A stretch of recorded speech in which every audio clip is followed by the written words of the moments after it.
Hello students, through this video, we will study part 3 of History chapter 5, the Age of Industrialization.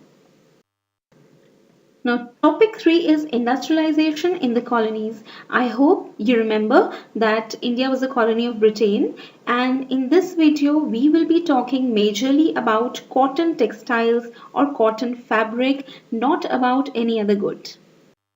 Students, it is important to know that Indian cotton textiles were famous all over the world, and we exported our cotton cloth to many countries of the world. And the ports from where this export trade was carried on was at Surat on the Gujarat coast, Hooghly Port in West Bengal, and Masulipattnam, also known as Machlipattnam in Andhra Pradesh. Students, this entire trade in India was carried on by a large network of Indian merchants and bankers. But by 1750s, this export trade, which was controlled by Indian merchants, was breaking down because European companies like British East India Company and many other companies were coming up, and they got tax concessions from the local Nawabs, and they even got monopoly rights to trade in a particular area. Gradually, the old ports of Surat, Hooghly and Masulipattnam declined, and the new ports came up at Bombay and Calcutta.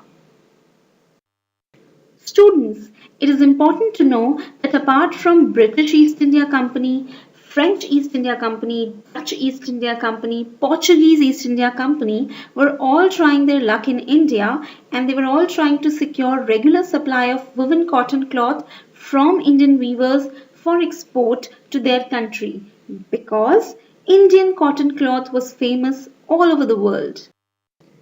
Now, since there was lot of competition for Indian cotton cloth, British East India Company followed a series of steps to procure regular supply of cotton and silk from Indian weavers. First step was appointment of gumastas. British East India Company appointed a paid servant called Gomastha. I can call him a middleman also, who dealt with Indian weavers.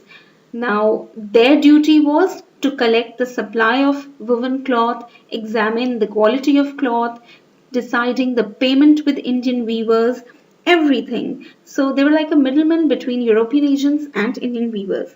And the second step was advances.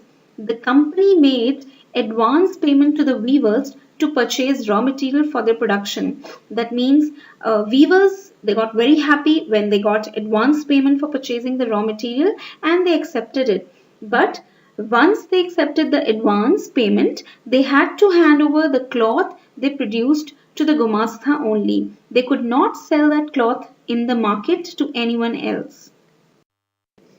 However, in many weaving villages, there were reports of clashes between Gumasthas and weavers. Now, why did that happen? Firstly, Gumasthas were outsiders, they had no link with the villages. Secondly, whenever the weaver got slightly late in giving the supply of the cotton cloth, then they marched arrogantly into the villages with sepoys, and they punished the weavers, they even beated them.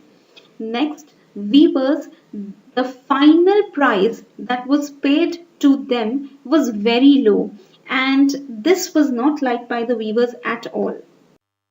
So, what was the result of these clashes between weavers and Gumasthas? Many weavers refused to take advance payment. If they will not take the payment, they don't have to give the supply to the Britishers. And many weavers, they left their village and they set up their looms in other villages. Many weavers started working as agricultural laborers. Now next, and very important topic is Manchester comes to India. Manchester is a city in England which is one of the first cities to industrialize. Students, do you know, long back a company official, Henry Patullo, mentioned in one of his letters that demand of Indian cotton textiles can never ever reduce in the foreign market. You know why? Because our goods were so famous and no other country produced the goods of same quality. But gradually textile exports from India declined. Initially, India was exporting cotton goods to Britain, and later by 1850s, Britain was exporting cotton goods to India. Why did this happen? Firstly, industries had started coming up in Britain as well, and industrialists in Britain, they were producing cotton goods for Manchester, but people in Britain were not buying their own cotton goods because Indian cotton goods were so in heavy demand in Britain. So, industrialists in Britain requested the British government to impose heavy import duty on import of textiles from India so that their goods can be sold in Britain without any competition. And British government did the same, imposed heavy import duty on Indian cotton textiles. Moreover, East India Company also started selling British manufactured goods to India. Now these goods that came from Britain were machine made goods and hence they were cheap and their supply was also quick. So export of cotton textiles from Britain to India increased. Now, due to all this, our weavers faced lots of problems. Firstly, our export market collapsed because Britishers imposed heavy import duties on Indian goods. Weavers from India could not export their goods. Secondly, their local market also shrank because of cheap imports of cotton textiles from Britain. Since Britishers were selling machine made goods, they were cheap. So weavers could neither sell in foreign countries nor in Indian market.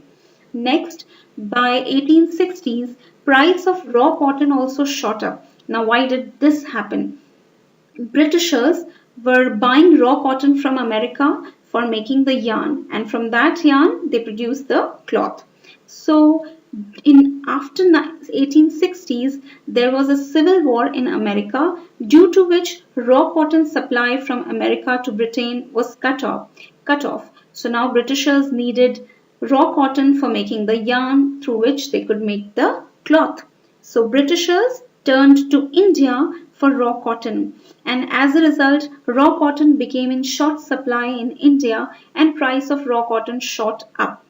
As a result, weavers had to buy expensive cotton and the thread became expensive and then the cloth became expensive and their sale was already less. So weaving finally could not pay. And last but not the least, factories in India also started coming up and they also flooded the Indian market with cheap machine made goods. Finally, to conclude, from an exporter of finished goods, India became an importer of finished goods and an exporter of raw materials. Thank you so much.